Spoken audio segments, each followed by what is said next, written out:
नमस्कार। आज हम एक ऐसे मामले पर बात करने वाले हैं जिसने 80 के दशक में काफी हलचल मचाई थी। सोचिए, क्या किसी पवित्र किताब जैसे कुरान की कुछ आयतों पर अदालत में पाबंदी लग सकती है? 1985 में कलकत्ता हाईकोर्ट में ठीक यही मांग उठी थी और इसने खैर पूरे देश में हंगामा खड़ा कर दिया। आज हम इसी मामले की तह में जा रहे हैं। जी हाँ। हमारे पास जो जानकारी है वो सीताराम गोयल और चांदमल चोपड़ा की किताब द कैलकाटा कुरान पिटिशन, उसके कुछ हिस्सों पर आधारित है।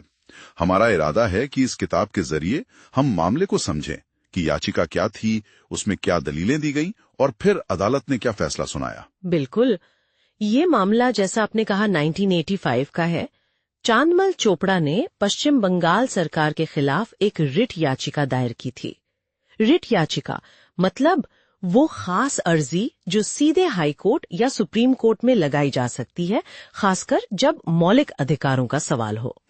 और चोपड़ा का दावा ये था कि कुरान की कुछ आयतें हैं वो भारतीय कानून, खास तौर पर आईपीसी की धारा 153A। अच्छा, 153A यानी धर्म के आधार पर नफरत फैलाने वाली धारा। हाँ बिल्कुल।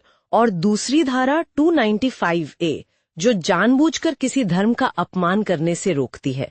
उनका कहना था कि ये आयतें इन कानूनों का उल्लंघन करती हैं। तो किताब के हिसाब से कौन सी आयतें थी ये, और याचिका का असल मकसद क्या बताया गया है? याचिकाकर्ता ने करीब 24 आयतों का जिक्र किया था। किताब ये बताती है कि ये आयतें असल में एक हिंदी पोस्टर से ली गई थीं।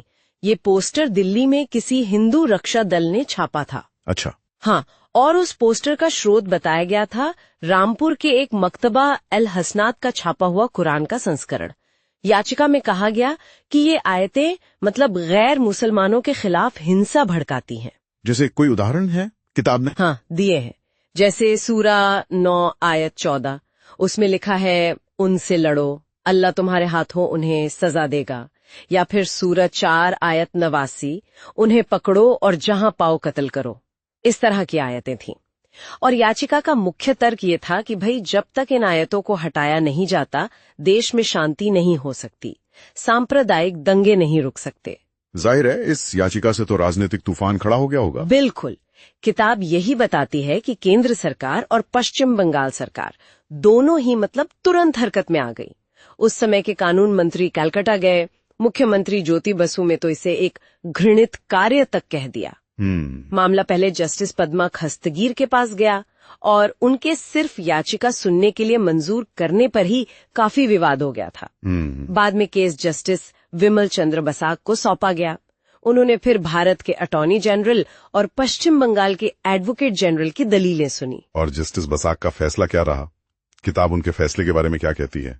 किन मुख्य बातों पर जोर दिया गया है? जस्टिस बसाक ने याचिका को खारिज कर दिया। अच्छा। किताब के मुताबिक उन्होंने कई आधार बताए। हाँ। पहला कि अदालतें पवित्र किताबों की सामग्री पर फैसला नहीं दे सकती। कुरान को मुसलमान ईश्वर का वचन मानते हैं। ठीक है। दूसरा, उनका मानना था कि जिन आयतों का जिक्र किया गया है उन्हें उनके सही संदर्भ मतलब कॉन्टेक्स्ट से हटाकर पेश किया गया है। वो किताब के मूल उद्देश्य को नहीं दिखाती। तीसरा, उन्होंने कहा कि कुरान से देश की शांति भंग नहीं हुई है और ये संविधान के अनुच्छेद 25 के तहत संरक्षित हैं। अनुच्छेद 25 जो सभी को अपने धर्म को मानने की आजादी देता है। तो मतलब अदालत का नजरिया साफ था, धार्मिक ग्रंथों पर टिप्पणी नहीं और आयतें संदर्भ से बाहर हैं। जी। लेकिन किताब के लेखक गोयल और चोपड़ा जी वो इससे सहमत नहीं थे ना? जी नहीं, बिल्कुल नहीं। किताब में लेखक बहुत जोर देकर कहते हैं कि ये आयतें संदर्भ से बाहर नहीं हैं। उनका तर्क है कि ये कुरान की एक मुख्य थीम, एक केंद्रीय विषय जिहाद का हिस्सा है। जिहाद? हाँ, और वो जिहाद की व्याख्या करते हैं इस्लाम के फैलाव के लिए किए गए युद्ध के तौर पर। इसके लिए वो पैगंबर मोहम्मद के सैन्य अभियानों का हवाला देते हैं और इब्न इशहाक जैसे शुरुआती जीवनीकारों का भी। अच्छा। और किताब में उन लोगों की भी आलोचना है जो इस्लाम को सिर्फ शांति या अमन का मजहब बताते हैं। हाँ बिल्कुल। लेखकों का तर्क है कि ऐसा कहना वो ऐतिहासिक तथ्यों और कुरान की अपनी शिक्षाओं के थोड़ा उलट जाता है। वो मध्यकालीन मुस्लिम इतिहासकारों का जिक्र करते हैं जैसे अल उतबी या अमीर खुसरो, जिन्होंने भारत में जिहाद के दौरान हुई हिंसा का वर्णन किया है। किताब में ब्रिगेडियर SK मलिक की एक किताब है, the Quranic concept of war, उसका भी हवाला दिया गया है। और इस्लामी राज में गैर मुसलमानों यानी जिम्मी, उनकी स्थिति पर भी बात की गई है, जिनसे जजिया टैक्स वसूला जाता था। तो ये था कलकत्ता कुरान याचिका का पूरा मामला, जैसा इस किताब में बताया गया है।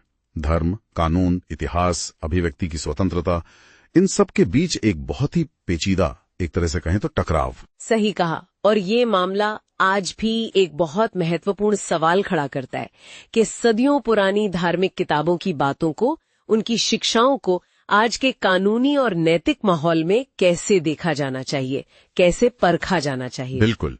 तो इस पूरी चर्चा पर, इस किताब में दिए गए तर्कों पर आपके क्या विचार हैं? क्या कोई खास पहलू है जो आपको सोचने पर मजबूर करता है?